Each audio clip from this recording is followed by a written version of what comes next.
Olá, nesse vídeo vou falar sobre o artigo Uso de ChatGPT como copiloto no processo de pensamento da teoria das restrições, um método baseado em Design Science Research. O grupo de autores é formado por mim, Willard Ribeiro, Vinícius Ferreira, Luciane Dutra e Gisele de Macedo. O cenário desse artigo se passa em uma concessionária de telecomunicações com atuação em todo o Brasil. E o artigo trata da integração do ChatGPT, nesse caso o GPT 3.5, e as ferramentas de processo de pensamento da teoria das restrições. E como que essa combinação ela pode acelerar e muito a análise e possibilitar soluções mais interessantes aí para os gargalos operacionais. Assim, o objetivo do estudo é demonstrar como a integração eficaz da inteligência artificial, nesse caso, ChatGPT, com as ferramentas do processo de pensamento da teoria das restrições, pode otimizar a identificação e a resolução dos gargalos operacionais. Permite ao analista, por exemplo, identificar pressupostos que antes não haviam sido identificados e dar também maior agilidade no uso de todas as ferramentas do processo de pensamento aí da teoria das restrições. Como método, o estudo aplica o Design Science Research para implementar o ChatGPT em conjunto com a teoria das restrições. Então, inicialmente, tem-se aí a etapa de conscientização, né, onde o problema foi evidenciado, certo? Partindo para as próximas etapas, que é explicitar as premissas, criar o artefato, evidenciar os resultados e justificar a contribuição. Para evidenciar o problema, alguns autores tratam acerca da dificuldade de precisão e confiabilidade do ChatGPT. Outros tratam ainda da possibilidade de fabricação de respostas. Porém, todos concordam em uma coisa: na abordagem cuidadosa e crítica ao utilizar o ChatGPT, principalmente no ambiente acadêmico e profissional. Nessa etapa foram destacadas as premissas e os requisitos para a construção do artefato, com base no que outros autores destacaram acerca de capacidades e limitações do ChatGPT. Alguns destacaram acerca da qualidade dos dados utilizados em treinamento, outros falaram sobre a importância do framework teórico para maximizar e melhorar a precisão e a contextualização das respostas, outros trataram sobre a importância de se limpar as sessões antes de cada uso para melhorar a precisão das respostas, enfim.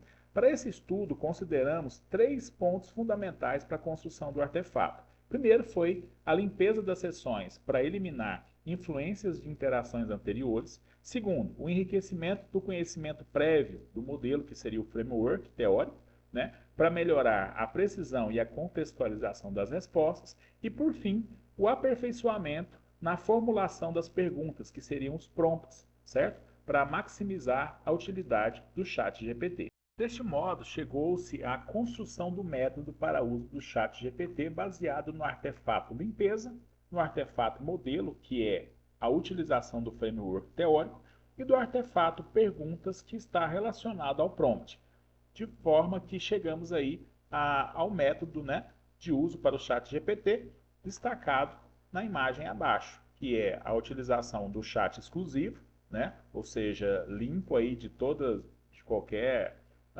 outros assuntos. Então é um chat novo e exclusivo para aquilo que eu estou trabalhando. A evocação do framework teórico acerca daquele assunto, por exemplo, se eu vou tratar ferramentas do processo de pensamento da teoria das restrições, então eu vou carregar um framework teórico acerca, por exemplo, da árvore de realidade atual para tratar o assunto da realidade atual dessa ferramenta. Depois eu vou tratar a evaporação das nuvens e por aí vai. Por fim, prompts, que são perguntas detalhadas e embasadas na teoria, de modo que, se eu tenho o conjunto de um chat exclusivo com a evocação do framework teórico, mas prompts direcionados e detalhados, eu vou obter melhores resultados. Para esse estudo, foram trabalhadas as ferramentas do processo de pensamento da teoria das restrições, seguindo aí todas essas etapas, onde primeiro foram realizados brainstorming com a equipe de especialistas da concessionária de telecomunicações, onde foram coletados os efeitos indesejáveis acerca dos processos de venda de um departamento de chip e recargas, né? esses efeitos indesejáveis eles foram tratados dentro de uma árvore de realidade atual, né, onde foram estabelecidas as relações de causa e efeito, definida a causa raiz. Depois de definida as causas raiz, parte-se para a evaporação das nuvens para trabalhar os pressupostos que mantinham essas restrições. Depois, a árvore de realidade futura, a ramificação negativa para identificar possíveis efeitos indesejáveis dentro da própria injeção que foi construída com a evaporação da nuvem. Por fim, a árvore de pré-requisito e depois a árvore de transição. De modo que foram percorridas aí todas as etapas do processo de pensamento, né? Identificando o que mudar, para o que mudar e como causar a mudança. Com base no método proposto para a utilização do chat GPT, que era criar um novo chat, carregar um framework relacionado ao assunto e utilizar prompts completos, tem-se aqui uma relação de diálogos entre o usuário e o chat GPT. Nessa tabela aqui, observa-se que do lado esquerdo existe o prompt fornecido ao chat GPT e do lado direito a resposta ou melhor resposta do chat GPT. O diálogo inicia com a evocação do framework, por exemplo. Com base no framework do diagrama de árvore de realidade atual, vou te fornecer uma lista de efeitos indesejados e não é necessário criar relações de causa e efeito. Segue minha lista de efeitos indesejados, aonde segue aí uma lista de 28 efeitos indesejados que foram levantados na reunião de brainstorm com a equipe da concessionária de telecomunicações. Como eu não pedi que ele fizesse nada, ele simplesmente confirmou que ele entendeu que eu forneci uma lista de efeitos indesejados relacionados a um cenário de vendas de uma concessionária de telecomunicações. Aqui, de forma visual, temos as relações de causa e efeito que foram criadas pela equipe especialista. Desta forma, percebe-se que o EI14 ele é o efeito indesejado que mais geram outros efeitos, e a equipe especialista para esse cenário considerou o EI14 como a causa raiz. Em seguida, essas conexões de causa e efeito elas foram informadas ao chat GPT por meio do seguinte prompt: com base no framework do diagrama de árvore de realidade atual. E aí perceba que novamente eu estou carregando o framework em cada um dos prompts informados, né?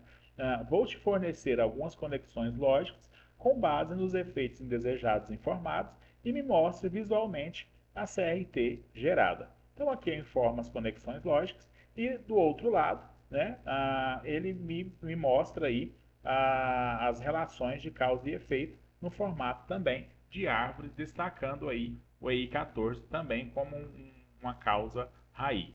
Em seguida, o usuário pergunta ao chat GPT, com base nas conexões lógicas que forneci, qual é a causa raiz? E aí, como resposta, o chat GPT ele indica o EI14, né, como um efeito que está gerando outros efeitos, né, mas ele destaca também o EI16, o EI17, o EI12, o EI10, que também tem várias conexões, sugerindo que eles desempenham papéis significativos, né, no sistema. Então, perceba que, pela análise do especialista, possivelmente ficaria somente no EI14. Né? Já pelo chat GPT, ele fornece sugestões de outros EIs que também desempenham papéis importantes nas conexões de causa e efeito aí, gerando outros problemas. No entanto, para facilitar, nós trabalhamos nesse artigo, na verdade, com apenas uma causa raiz, né, que foi destacada tanto pelo grupo especialista como também pelo chat GPT, que foi o EI14.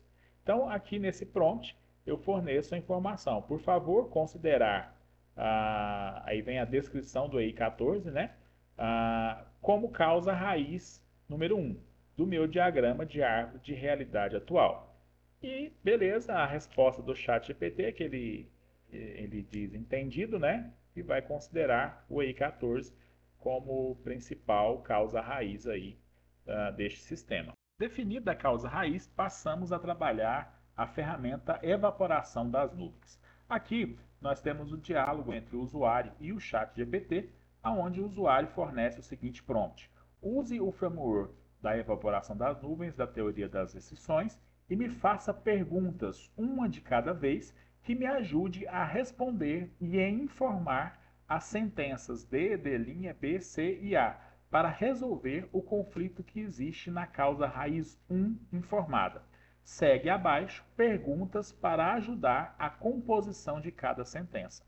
Então aqui, além de carregar o framework teórico, tem um prompt que ele é detalhado, né, e ele reforça a lógica que existe dentro do diagrama, né, de evaporação das nuvens. E eu peço ao ChatGPT que ele me faça perguntas para que eu possa definir melhor cada um dos blocos, né, e também definir melhor os pressupostos que mantêm ali essa restrição, certo? Então, segue um diálogo onde ele me faz a pergunta e ele vai chegando, né, o usuário para as respostas. Esse diálogo ele se estende e basicamente essa aqui é a versão final da evaporação das nuvens, aonde o ChatGPT, com muita agilidade, né, ele ajuda o analista a criar, a definir os pressupostos, né, consequentemente permitindo aí a criação de uma injeção mais precisa, né, que vá afetar de forma mais eficiente todo o sistema. Em seguida, após a criação da injeção por meio da evaporação das nuvens, o grupo passou a utilizar a ferramenta Árvore de Realidade Futura e no diálogo com o ChatGPT foi iniciado evocando o framework relacionado à Árvore de Realidade Futura. Em seguida, no prompt, é informado ao ChatGPT o uso dessa injeção, né, para que ele aplique essa injeção nas relações de causa e efeito do que antes eram efeitos indesejados e torne aquilo, então, efeitos desejados a partir da aplicação da injeção. A resposta do ChatGPT, e aí ele mostra uma nova relação de agora efeitos desejáveis, que são aqueles antigos efeitos indesejáveis que foram transformados pela injeção, mas ele mostra também uma relação daqueles efeitos indesejáveis que não foram afetados pela injeção e continuam sendo efeitos indesejáveis, o que permite ao analista a construção de novas injeções para trabalhar especificamente esses EIs que não são afetados pela injeção. Aqui nós temos uma nova ferramenta também do processo de pensamento da teoria das restrições, que é a ressalva e a ramificação negativa, que serve justamente para identificar se aquela injeção não está criando novos efeitos, certo?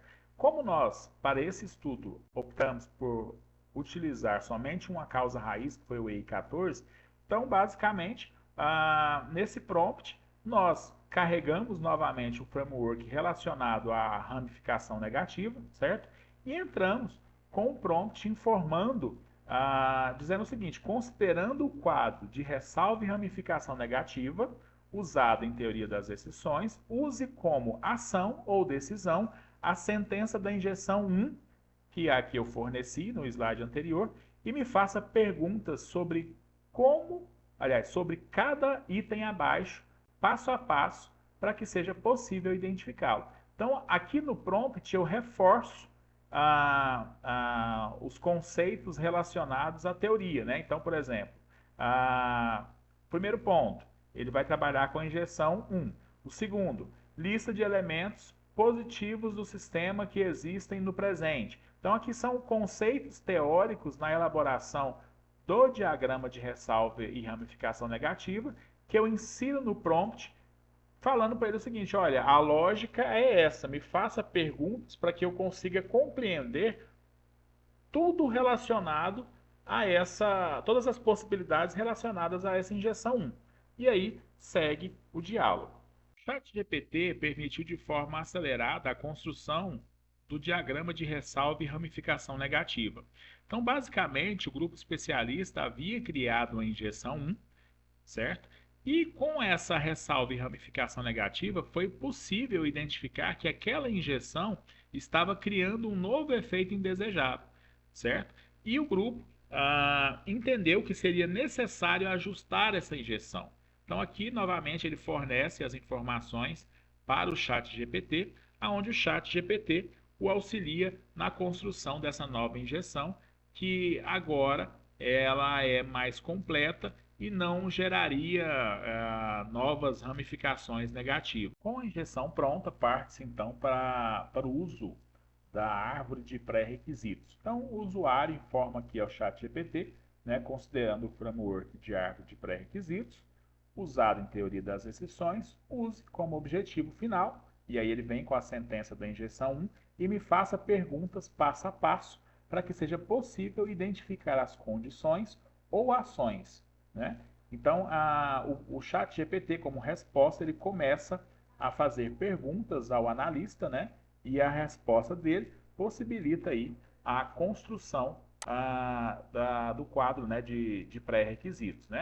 Então, eu coloquei aqui a árvore de pré-requisitos, então tem as relações aqui, os objetivos, os imperativos, os objetivos intermediários, fatores de obstrução, enfim. A partir deste mapa da árvore de pré-requisitos, é possível, então, partir também para a árvore de transição, né? Aonde ele vai seguir a mesma lógica do me faça perguntas, né? Que me ajude a superar ali os obstáculos e tudo mais que foi observado no item anterior, né? Na árvore de pré-requisitos. Como resultado dessa integração entre o ChatGPT e o processo de pensamento da teoria das exceções, é importante destacar alguns pontos. Primeiro que existe compatibilidade linguística, né, o que facilitou aí a criação dos diagramas lógicos e acelerou muito o processo com o uso do ChatGPT. Houveram problemas, que é a questão da precisão e confiabilidade, né? E é importante que sejam gerenciadas cuidadosamente. E também houveram divergências no framework da teoria das exceções e excesso de informações. Que divergências são essas? Às vezes, métodos, formas dentro do próprio método, formas de utilizar dentro do próprio método, né? A forma de uma construção de uma árvore de realidade atual, de acordo com o autor X, o autor Y, enfim. E também, como resultado, né, destaca-se aí a necessidade de colaboração entre a inteligência artificial e o especialista humano. Ou seja, realmente o ChatGPT ele é um copiloto. Ele não pode ser creditado a ele a 100% do resultado, porque realmente existem ali, conforme outros autores destacaram, em alguns pontos, a possibilidade da fabricação de uma resposta ou uma resposta imprecisa, enfim. A integração do ChatGPT com a teoria das restrições promove benefícios como comunicação aprimorada e geração de insights. No entanto, como foi visto nos resultados, erros podem acontecer. Assim, é importante que haja rigor metodológico e análise crítica. Para isso, ajustamos o método, ou seja, é importante que o analista tenha conhecimento teórico sobre o tema a ser trabalhado, certo? Para depois iniciar um novo chat limpo e exclusivo para aquele tema que ele está trabalhando, fazer a evocação do framework teórico, depois criar prompts detalhados, né, e embasados na teoria e, por fim, com o resultado em mão, ter uma análise crítica sobre as respostas fornecidas. E para concluir, a integração entre ChatGPT e teoria das exceções é promissora e traz benefícios como a aceleração nos processos, novos insights, enfim. No entanto, é necessário ter cuidado nas respostas, ter uma análise crítica, um conhecimento prévio profundo acerca do que está sendo tratado e uma análise passo a passo de cada um dos resultados.